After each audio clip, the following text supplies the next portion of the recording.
This particular sermon, we're talking about, the royal soldier. We're talking about royalty. We're talking about a guy who had everything, but when it came a time of crisis, his son being very ill, no matter what his power, prestige, money, or wealth, or whatever he had, it wasn't enough to bring about this miracle. I want us to remember a couple of things from the first miracle, the wedding there in Cana. We remember three things, and I pray that you understand about this. And don't forget, because I don't know how your week went, I don't know where you're at, but miracles happen when you invite Jesus to be Lord and Master of your life. Yeah. If he is not that, then the expectation of a miracle is mute. But we learned something else about that. Miracles do happen, but they don't always happen from Jesus. We know that Satan, from 2 Thessalonians in chapter 2, has authority to create miracles here on earth, right down to raising the dead. So oftentimes the stuff you heard, it may have happened. I never get into religious arguments about this happened or that didn't happen. What I will tell you, though, there's a difference in the miracle that Jesus brings and the one that Satan brings. When Satan does it, it is to deceive those who are perishing because of what? They refuse to love the truth, and so they perish. When Jesus does it, we learn that in John chapter 2, verses 30 and on, that when Jesus brings miracles, it is so that you will believe in him, the messenger, and his message. Big difference. So we know receiving the greatest miracle, our salvation should be done with purpose. How you been living this week? Come on. When we are saved by the grace of God through our baptism for forgiveness of our sins, coming out of the water, as Romans 6 says, we have died to sin. We don't live in it any longer. See, I think some of you haven't gotten the real point here. You can't play church. You really have to be saved. Right. Come on, bro. If you want miracles, if you want to see the power of God, then you got to live as his child. That's right. Come on, bro. Come on, Cory. That's like eating 10 pizzas and then talking about you're going to lose some weight.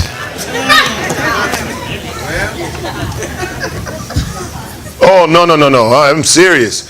You know, we talked a while back. Today we're going to be a little serious about these miracles because, we look at miracles and we go, wow, that's awesome. He raised the dead. He fed 5,000 with just a little food. He's done this. He's done that. Wow. And we look at the miracle and we can adopt the attitude that we really love the Jesus of what he can do for us, but not the Jesus in relationship with us. Come on, Cory. Come on now. We like to think about what he can do. We forget what he's already done. We heard that in Pat stretched out here on the cross, and we forget it's done. His work is done. God's work is completely done on our behalf. Our work is just beginning. Have you shown up for work? Come on. Have you shown up? Some think still that if I stop my sin, then I'm showing up for work. No.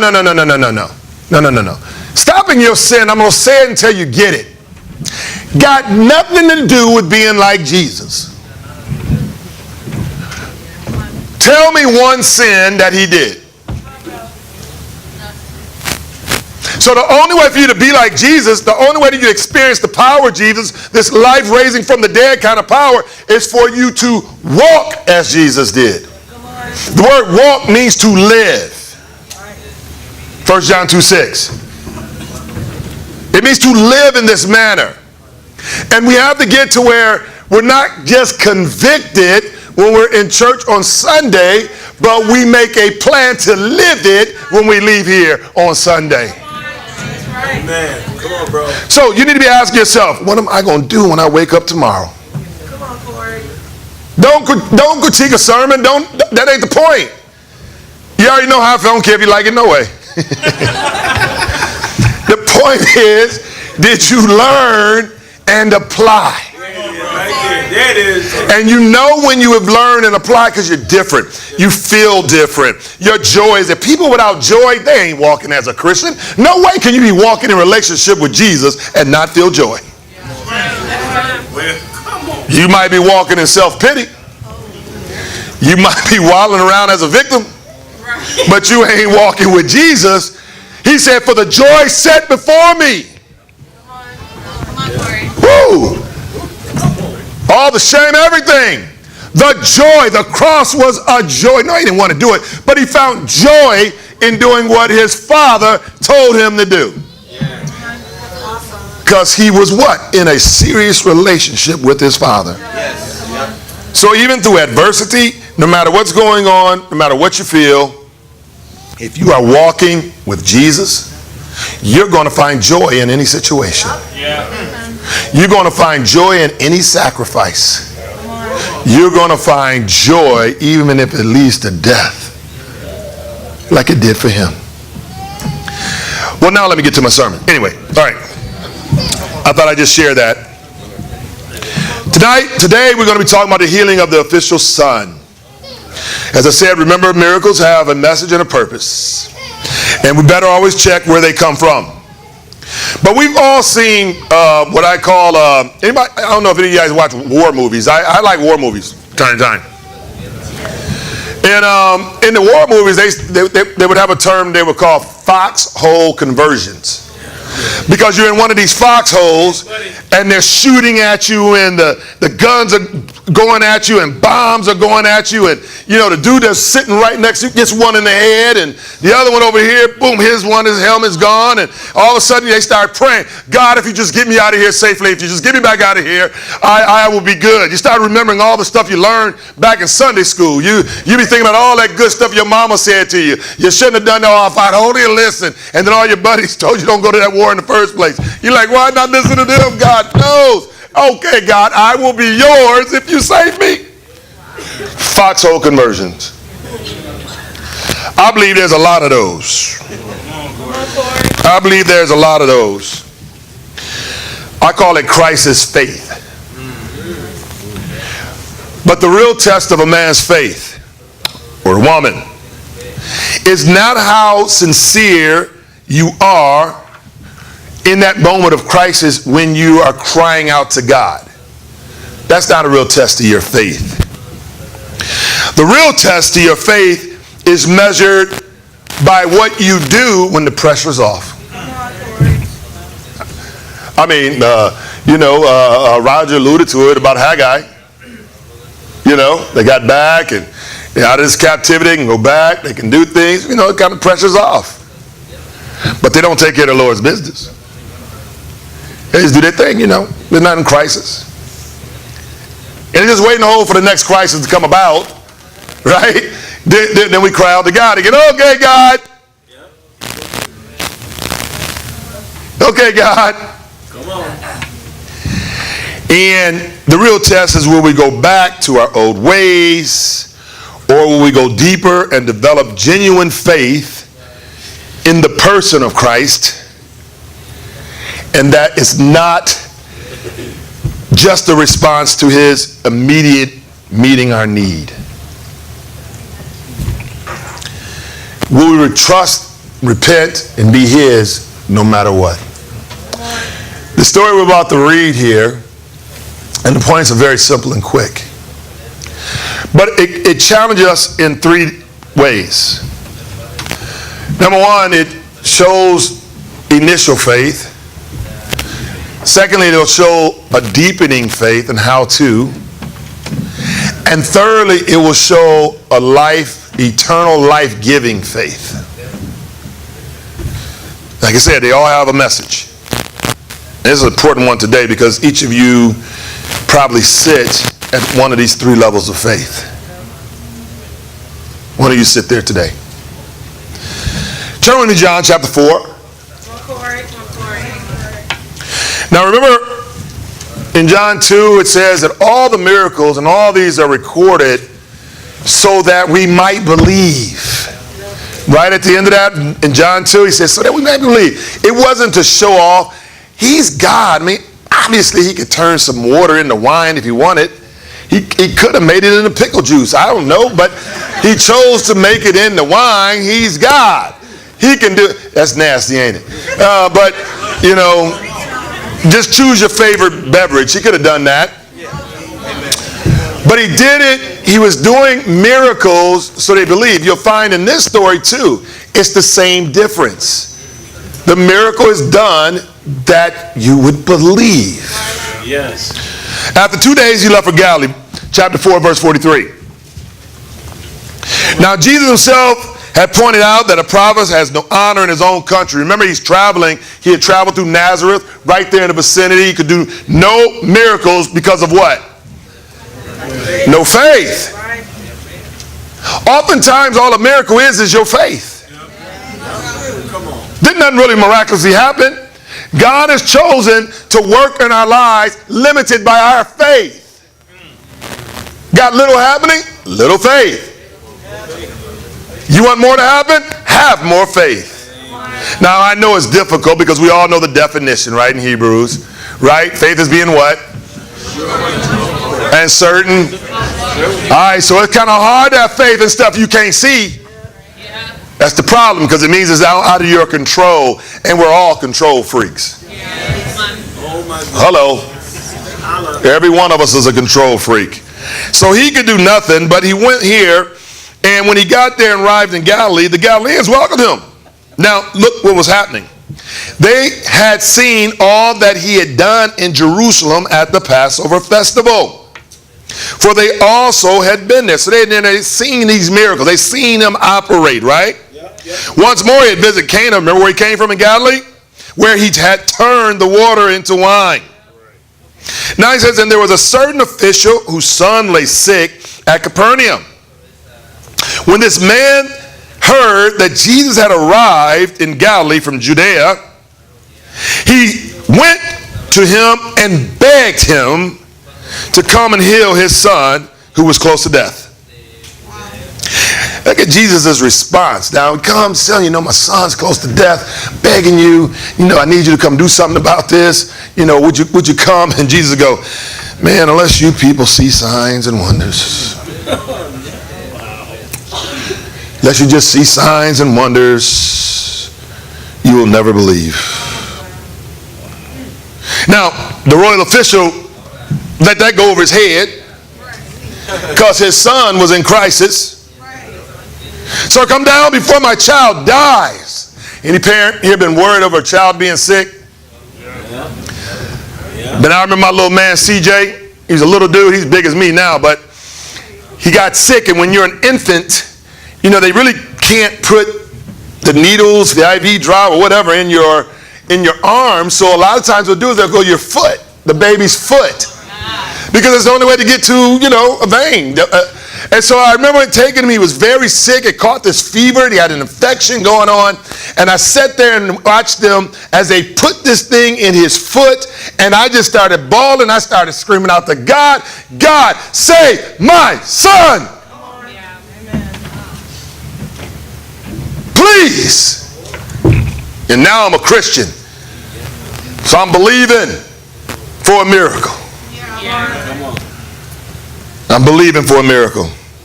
I wish I could say that my faith stayed in a place that it didn't doubt a bit. But I knew I cried out.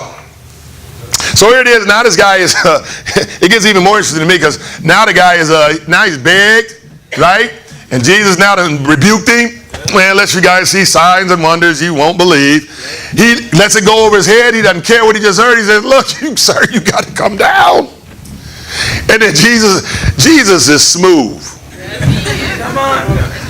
I love Jesus because you're not going to change him or his demeanor. He knew what he was doing. He said, go. Go. Jesus replied, your son will live. That's it. How is that going to happen? Go. I don't even think he shouted. He said, man, just go home. Your son will live. Because you got to remember, you get some temperament going on here, even with Jesus, because early on we read, he says, what? Unless you guys see signs and wonders. It's like, man, you just want stuff from me. You don't believe in me. You want stuff. So you got to see all of this. You got to see a sign. I got to prove myself over to you again and again. How many times do I got to prove myself to you? Wow. Come on, see. He says, I'm not going to go through this. It's on you. Go. Your son will live. The next words we read, the man did something we all need to do. He took Jesus at his word. I believe there's too much questioning of Jesus in here. Questioning Jesus, questioning his movement, questioning the people he put in our life. Come on, Cory. Questioning the way we're choosing or believing to be the right way to do this. Yeah, come on. Question. I mean, it's I expect it. You ask for a sacrifice that's never been asked for in this church in 12 years to do something like this. Ever. It's not like I expect it to all go smoothly. Yeah. But I'm hoping that you will increase your faith. I hope you will take Jesus at his word. So, it gets on. I ain't even got to the points, but we getting enough right here. So the man took Jesus at his word and departed. Now he had traveled a couple days up to get to Jesus. It was about a 20-mile walk, and back then that could take a couple days. It says, while he was still on the way, his servants met him. This dude was, they got servants. In some translations it says the slaves he owned. They ran out with news that his boy was living. And then he inquired. He said, so when did he get better? So when did he get better? Well, yesterday at 1 in the afternoon, the fever left him. Now the word left here translates immediately, not like we know recovery, like his temperature was 105 and it went to 103, it went 104, 2 down to normal. This means at the very moment, exact time at which Jesus has said to him, go, your son will live, it left him. Jesus don't have to perform miracles and steps. Right. Come on. I mean, he spoke the world into existence. And you think he can't handle your issue? Come on now.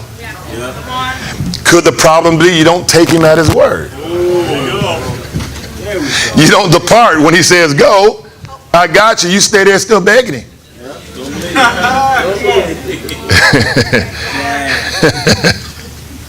When he says, come follow me and I will make you fishers of men. We know that to mean give you a purpose in your life. What? We don't take him at his word. Have you been fishing? Come on, bro. Have you been fishing? See, we have to get to where not one of you are absolved from that command of God. Okay, if you come follow me, if you do that, I'll make you fishers of men. No. Come follow me. The implication is if you don't, you have no purpose. You have no meaning of life. Nothing. That is eternal. So, what happens? He and his whole household believed. The whole household believed. And of course it ends with, this is the second sign Jesus performed after coming from Judea and Galilee. In other words, the wedding. Point 1. Miracles of God's grace starts with faith.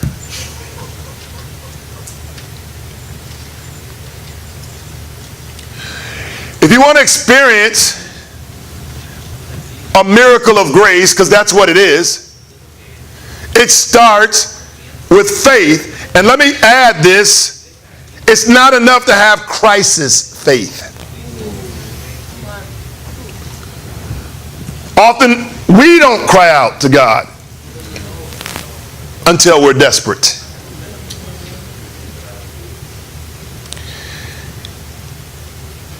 In this story, he links this one to the first miracle that he did.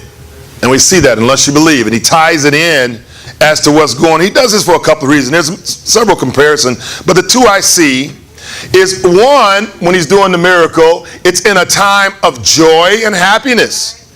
It's a wedding. It's a celebration. The second we see is in a sadness. It gives you a full circle that no matter what, God can perform miracles in your life. That's right.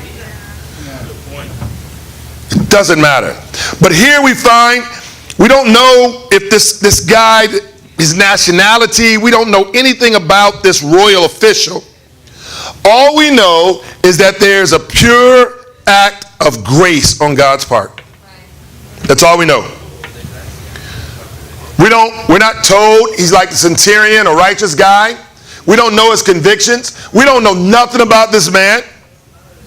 And ironically, most of the miracles that Jesus did in the first place was for non-Christians, for people that weren't even his. We just know that this guy had heard about the miracles of Jesus. And he begged him to come and heal his son. So the grace that was bestowing on him started with what? Faith.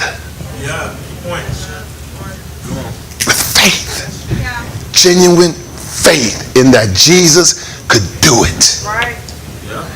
Sometimes we sing a song, Jesus will fix it. We don't believe that. Because we'd wait for him to do it. We would wait for him to do it. Right. We have to remember that all of these things, remember, miracles and signs are tied together. They were written and they were done so that you would believe in Jesus Christ as the Son of God. Yeah. And thus have a life in his name. That means, okay, so let's look at it, right? You believe that he's the Son of God. You've come to him, right? But thus now to have a life in his name. Can you say that you live your life in his name? We may say it's a namesake. You know, I was thinking about the McCain story again and how their whole family was one of military. The whole thing, all the way through. They kept the namesake. Yeah. All of the sons served. The whole family was involved. And they were keeping this man's legacy, his namesake. They had the McCain name. What is our duty? To have a life in what? His name. Right. Come on. You are a namesake. Come on, bro. Come on, bro. Come on now. Come on, Steve. You are, you may, I don't know some of y'all's last name, whatever it is. Johnson, Williams, Jones. Y'all might got Ali, Kali, or whatever. I don't know your names. It could be Humberto, it could be Gonzalez, it could be whatever. I have no clue. But that ain't your namesake. Come on, Cory. Your namesake is Jesus Christ. Come on, bro. Now, either you'll be extending grace from that or you'll be bringing disgrace to it. Point number 2. Come on, Cory.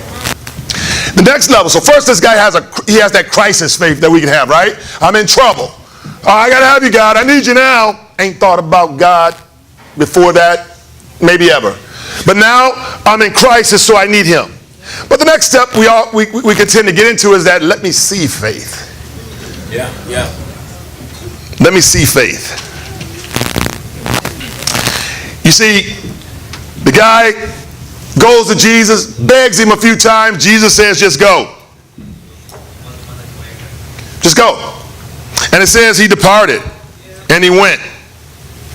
And he went on his way. So he had the initial faith, right? Because he says he departed. He went, okay, all right, I go. And then his servants come out and they're greeting him and everything. But look what happens right here. Okay, your son, it's left him. Your son is well. He's living. When did it happen? I got to check this out. I'm not totally faithful yet. I'm not really faithful yet. When did the boy get healed? About 1? Oh, that was the same time. Same time. Okay, here's the point. Up to this point is Christ's faith. It's limited. It's limited. But it can't grow until you take Jesus at his word. Many of you become disciples. We do it. We're there. We love the Lord. I believe that. I believe we have a room full of folks. I believe we have, even if you're busy, I mean, you're not here because you want to, love the devil. There's something in your heart and there's something that's pricked your conscience and all of that, and I believe you love God. I believe you want to do right. Otherwise you wouldn't be here. But here's the deal. Here's the deal. Jesus often puts us in a curious dilemma. He forces us to trust him. Think about the passage in Matthew 28. It says, okay, you make a disciple, you do that, you baptize, and we all get saved, right? But in that same passage, he says, now teach them everything I have commanded. So getting baptized, becoming a disciple, that's just the very beginning of things. And oftentimes it's in that everything that our faith gets hit. Am I going to really do this? Right. Yup. Come on. Am I going to really do this in the kingdom? Yes. Come on, Cory. Am I really going to give up everything? Come on, bro. Go anywhere? Do as I'm asked to do? Will I be an obedient servant? Come on, bro. Oh, Lord. It's easy at first. It's easy at first because you got to remember what the first part is. It's the crisis faith. You come to him, we study the Bible, you figure out you lost and going to hell. Crises, I don't want to go. Baptize. Here we go. I'm good. Come on. But then Jesus says, go. Right. Come on, bro. Come on. He said, go make more disciples. Go give up everything. Go give it up over there in that country. Give up your comfort. Imitate me. He says, go. Woo, and you got a choice to make. Will you depart or will you not? Well, your faith ain't going to grow until you do, and everything you ever thought was alive is going to be dead. Come on, bro. Come on, Cory. That's true. I'm talking too much, I think. Keep it. This dude figured out early he had nothing but Jesus to save his son, to change his situation. He did move into, let me see. But he went past it. He headed home. He was on his way. His faith was growing. He was halfway there because it was the next day. It's a 2-day walk. So the next day, he was halfway there. They met him. They told him his son is living. So he went home. He went home, and when he got there, his son was alive. So point 3, look, the faith of assurance. What does that? What I mean?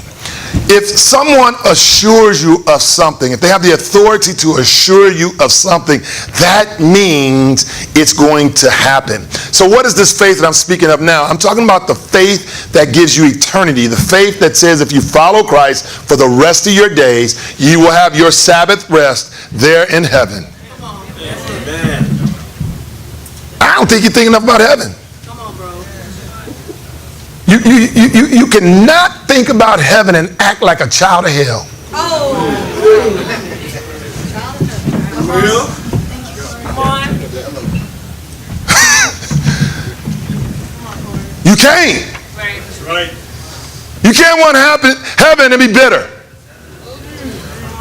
You can't want heaven and be immoral. Right. You can't want heaven and be impure, greedy, slanderous, gossipy, lukewarm. Come on, Cory. You can't want heaven. That's like going to pick up a check for a job you never reported to. Try it.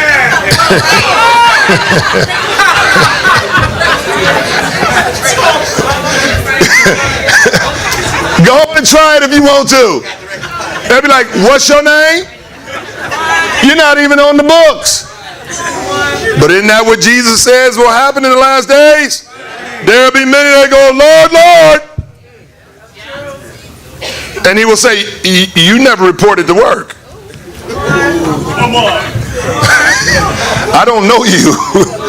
There's no check for you here.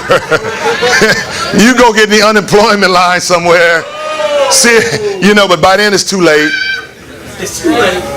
I'm done. Everybody. Merry Christmas. So let me wrap this up. So we got the initial faith, this crisis faith. And then we get that limited faith that will not grow until you take the Lord at his word. Yeah. And then we arrive at this full assurance, nothing will stop me, faith, from reaching my destination of heaven. You are no longer in the foxhole, faith. Okay? You're getting stronger. This is maturity.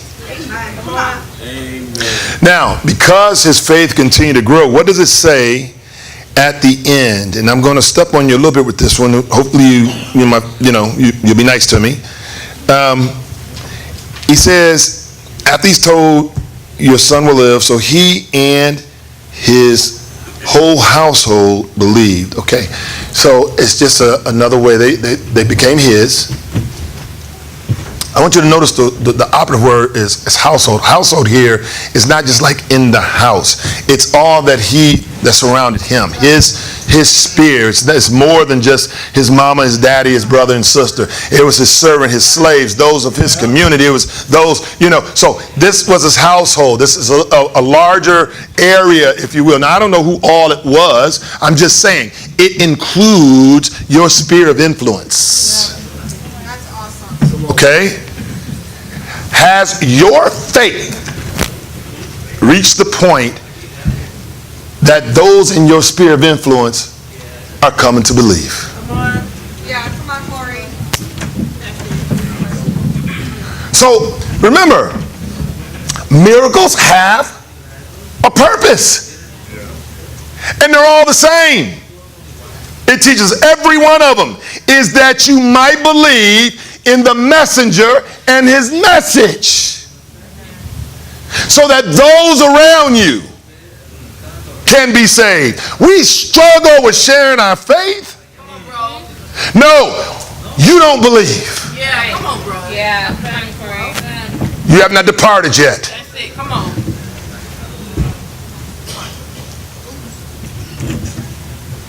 For a Christian, the sharing of faith, the spreading of the gospel, the witness to others should be the most easy and naturalist thing there is. Come on.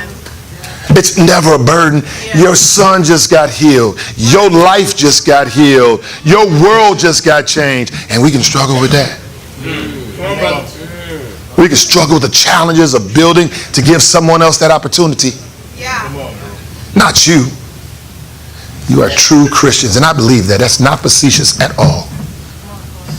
I just believe that Satan tries to get in the way. Yeah. And I'm telling you, don't believe his miracles. Right. Believe those of Christ. So, hopefully you can see through this miracle, and it's tied to the first one, so that we may believe. We may believe in the messenger, Jesus Christ, our head, our Father, our guide. But that we also may believe in his message of salvation, which is available to all. All. That's why the official has no visible nationality ranking or anything. Any of you could be that person. So today, if your faith has not grown, I want you to make a commitment to walk closer with Jesus. Amen. Come on, bro. I want you to make the commitment to build his kingdom. Not be scared, but full of faith. Don't let the miracles be limited by your lack of faith. Yeah, There are miracles waiting on you in your life right now. There are some specific miracles Jesus wants to perform in your life right now. But your faith has to move from the foxhole to the questioning and downright to the eternal life-giving faith. And to God be the glory, guys. You guys.